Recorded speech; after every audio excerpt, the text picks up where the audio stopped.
Hello everyone and welcome to the channel. My name is Kevin Tate and today we will be going over the Elmeco Slushy machine. I'm going to be doing a auger motor replacement on this unit.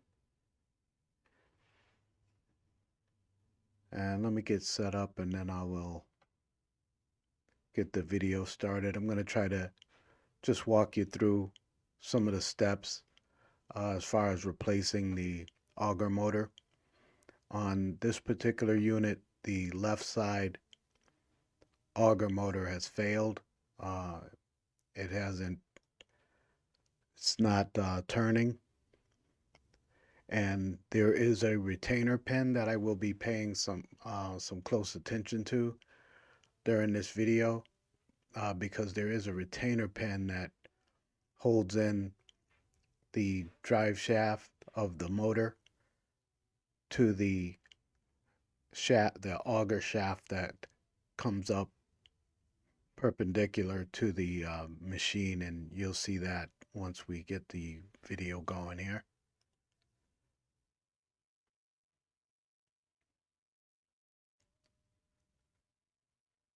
So as you can see on the left side, there's the power switch and the panel. On the right side, you have your air filter. I'm going to be removing that air filter to clean that. And then also, once I'm done, I will clean that condenser coil as well. It's not too bad. It's a little dusty, but can still clean it out. Right now, I'm just going through and removing the screws, because on this, you have to remove the rear and the side panels in order to get access to the auger motor. And just a quick note, just make sure before you start working on the equipment that you disconnect power and follow all lockout tagout procedures before starting. Then we'll be going in and removing the upper portion on the left side hopper. We'll be removing that hopper and the auger assembly as well. You want to make sure that the hopper is empty prior to removing the hopper. Probably can't see it too well, but there's I'm releasing the set screws that are holding that hopper in. There's a clamp, and the clamp has a screw, and it has two clamps up front that secure that hopper. So I'm loosening the screws right now, and then there's like a little key that you can flip. You flip the key up, and then that loosens the plastic connections. You want to be careful with the latches and the handles on these, because everything's plastic on it. They're fairly durable, but you just want to be careful so that you don't break anything.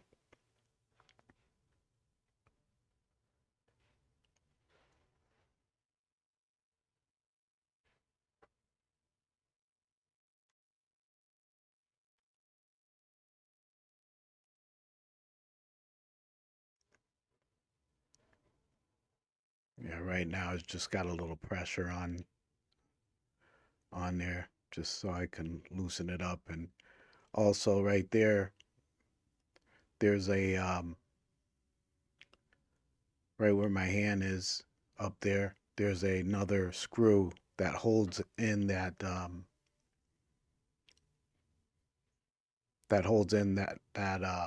hopper as well. So you want to get that middle screw out too. Now I'm just gonna go ahead and take that hopper back to the sink and then give it a rinse out. It was pretty much clean before, but I just kind of want to get everything out of the way because it's a tight area, but there's some space there, and I'm gonna have to be moving that machine over some on the counter, so I want to make sure there's enough room. Right there, that's the auger shaft that's coming up from that drive motor, and that shaft pulls right off, and I'm just taking that back to the sink area as well. But that shaft you have to unscrew. There's a screw-on cap on top. You want to loosen that up, take it off, and then that shaft, that perpendicular shaft that's going to pull right up for you. Now I'm removing the rear panel. It's got two screws on the bottom, two Phillips head screws. And I'm removing that rear panel in order to get access to the drive motor that we're going to be replacing. That's the motor right there. I'm going to get started by disconnecting the wire for the motor. And I'm going to be removing that retainer pin. I'm going to try, hopefully you can get a good look at that. But right now I'm pulling that retainer pin out. Now that's the first thing you want to make sure that you put that aside so you don't lose it, because you're going to need that in order for the perpendicular auger bar to turn. Now I'm disconnecting the power wires for the motor.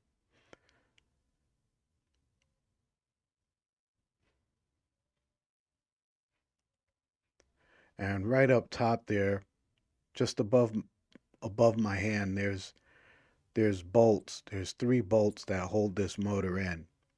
So um, you have to, I'll have to get I use I think it's around a 9/16 socket. I use a socket to get to the bolts, and then get those out of there, and then you'll be able to pull the motor down and out.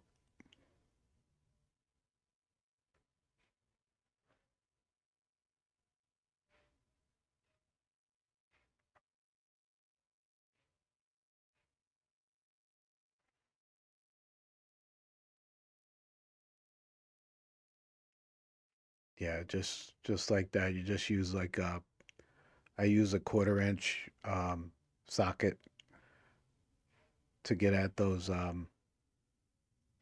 bolts that are securing the motor to the chassis.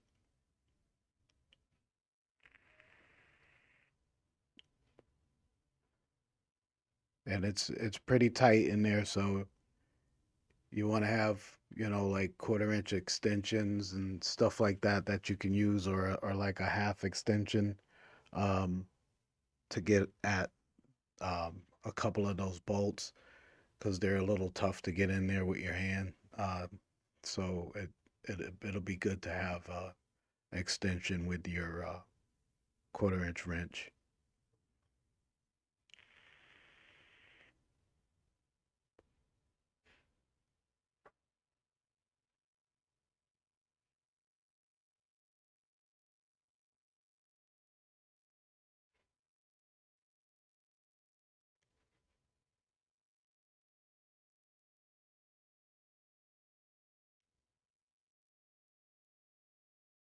Yeah, you have one on the left, one on the right, and then there's one that's towards the front of the machine. Sometimes you can get them loose enough where you can use your hand to get the rest of it, to turn the rest and get it out of there.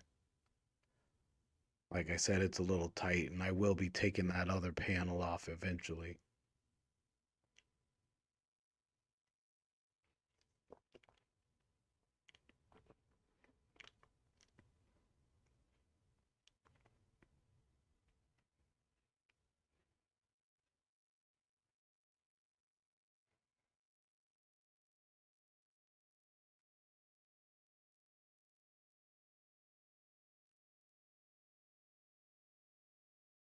Now I'm working on the bolt that's in the front, on the front side there.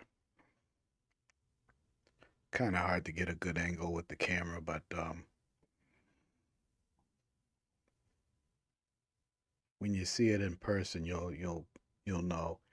There's 3 bolts that are securing that motor to the chassis.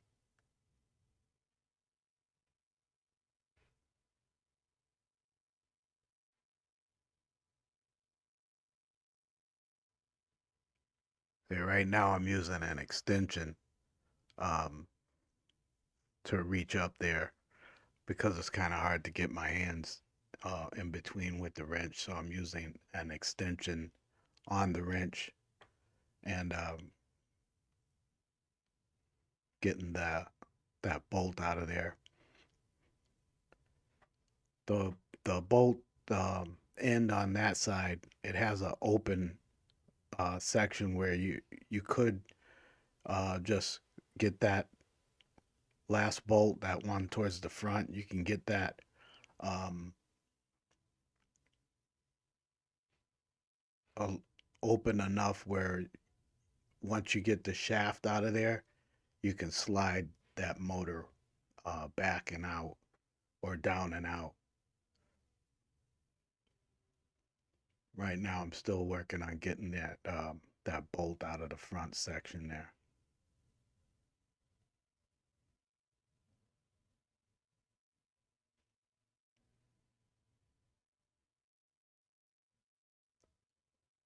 See, right now it's a little. It looks like I'm having a little bit of a hard time, but that's because I wasn't aware of the long shaft that's coming down into that motor, and now I'm realizing it, so I was able to pull that long shaft up and out from the top where the hopper goes.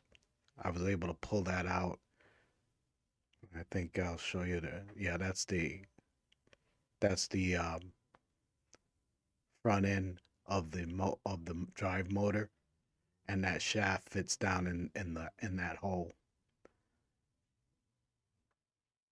And then when it goes all the way through, and then you'll have to line up the holes of the motor shaft and the hole of auger the auger shaft. Right there, I was just showing you the holes for the that attach the motor to the bracket. This is the new motor, and I'm gonna put that back in place and get those bolts put back in. Right there, I'm showing you this. That's the hole that for the motor shaft, and then there's a long shaft that's gonna go down through the top, and it's gonna fit into that hole. And then you have to line up those holes so you can get the retainer pin in there.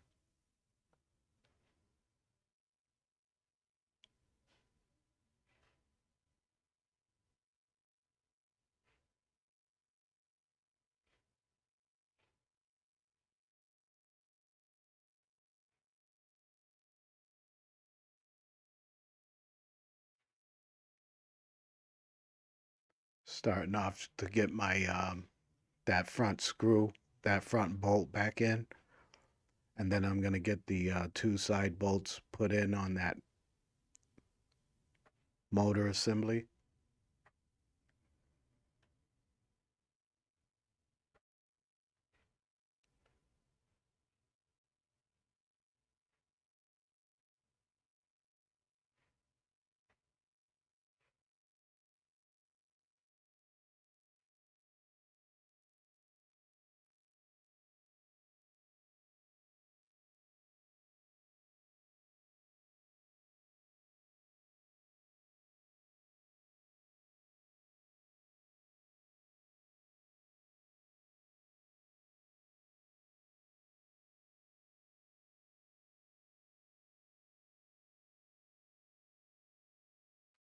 This should be the last bolt that I have to get in, and then I'll be getting started on reassembling this motor and reconnecting the motor to power.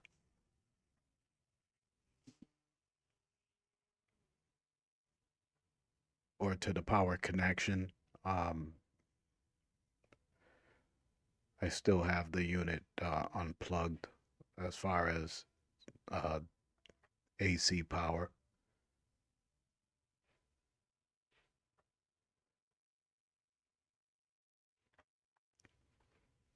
Yeah, that was my second to last one. So now I'm just using my hand to get those two end bolts, just getting them started, and then that way I can tighten them up with my socket.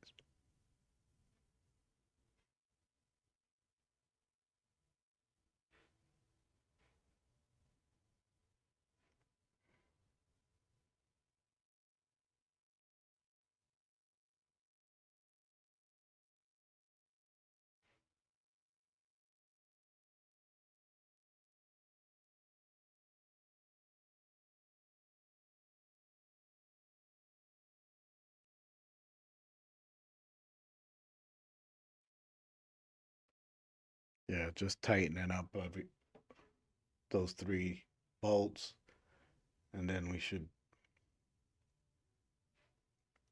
be ready to get into connecting the wire and putting that auger shaft into place.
Now, right here is where I'm showing you the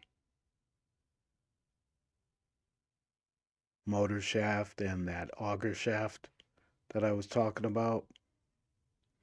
It's right here. And this is where you have to line up the two holes. The hole for the auger shaft that comes down through the middle of the motor shaft right here. You have to line that. There's a small hole that has to be lined up with those two, and then that retainer pin has to stick through both of those shafts in order for it to turn properly and have the correct tension.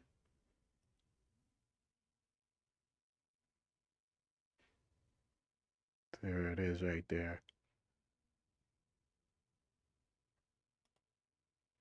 Right there. And the retainer pin goes right into this hole. That's right here. So you can see the auger shaft is the smaller one on the bottom. That goes all the way up to the to the top, and then that perpendicular auger shaft that I took off earlier, it sits on top of that. And this is what turns the augers inside of the hopper.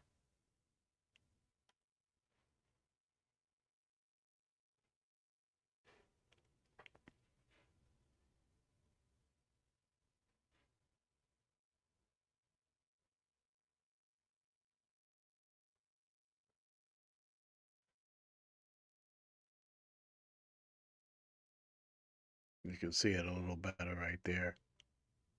That's the hole where that retainer pin's gonna go.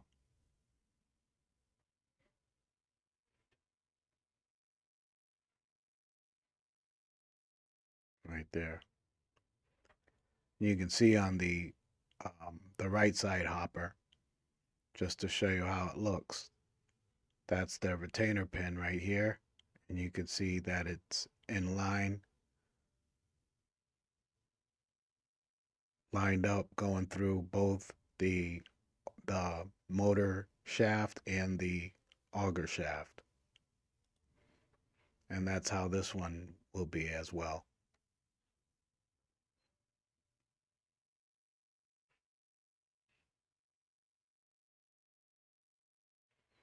You see it going up and down right now. That's where I'm trying to line up the hole so that I can put the retainer pin in.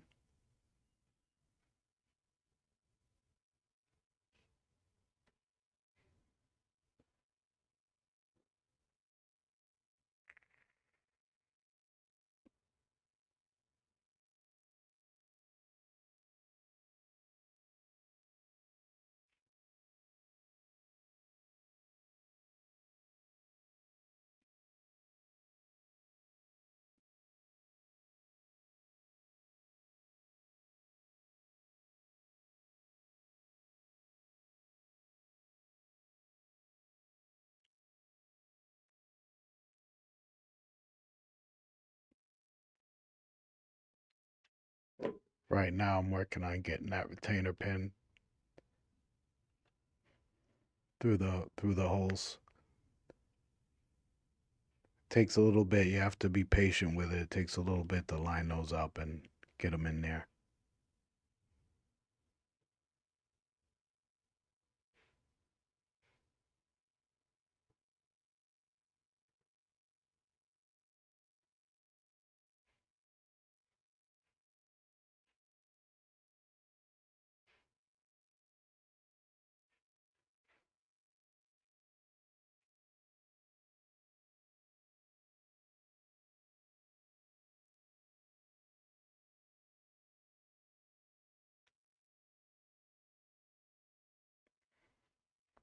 There, now it's in there. Just showing you how it looks.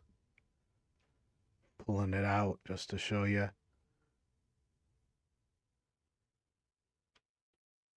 And then that's the shaft that pulls up and out, that goes right through there.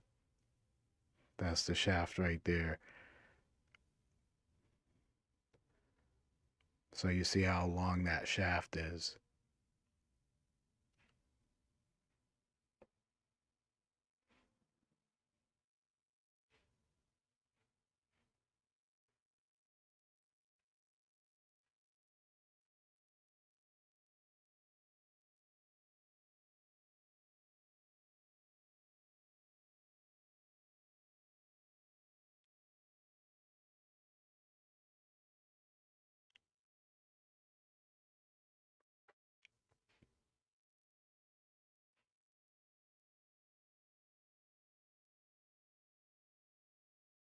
Right now I'm just reconnecting the power wires, power terminals for the motor, the new motor.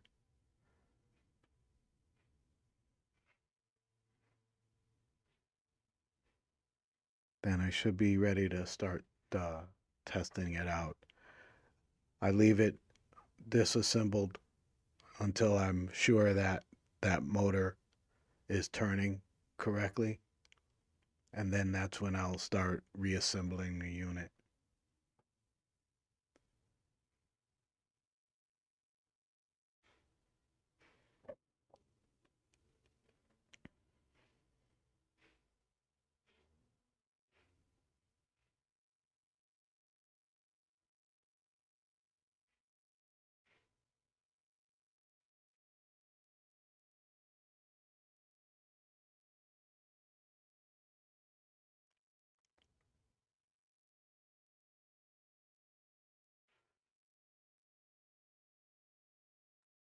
I'm also going to put a link of this, um, the guidelines for the replacing the motor on the Elmeco FC2 model, replacing that motor assembly, that auger motor assembly. I'll be putting that link for the instructions and steps. I'll have that down in the description. So now I have the unit powered up. I placed the auger into operation, and I'm going to try to see if I can get a good angle with the camera to show you that it is turning. There, you can see it right there. It is turning, and once I get it reassembled, I'll go ahead and let that run for a little while longer, and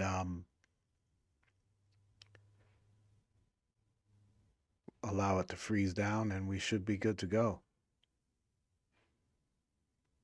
Right there.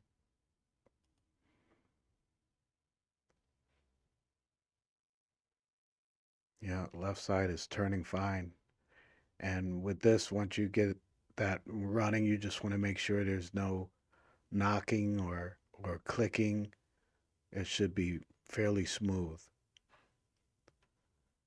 And what I will do is I will leave that link in the description for you. And in that link, it's going to also have a list of some spare parts that you might be interested in ordering to have available in your van. Um, all of the parts that are in there, it's like it'll give you the part and the part number and the amount that the quantity that you should carry. So, like for a motor assembly, you'd like to have at least one motor assembly on your truck, one drive coupler, one seal kit. I'm sorry, two seal kits and two drive couplers, and a switch assembly, one switch assembly, one thermal sensor, and one fastener set. So those parts will be listed in that link as well. So I hope this was helpful to you all. That's all I have for this. I appreciate you watching. If this was helpful, please like, share, and comment. I appreciate all of you who have sent out your comments and questions and stuff. Keep them coming, and let's keep it growing. Take care. Stay well.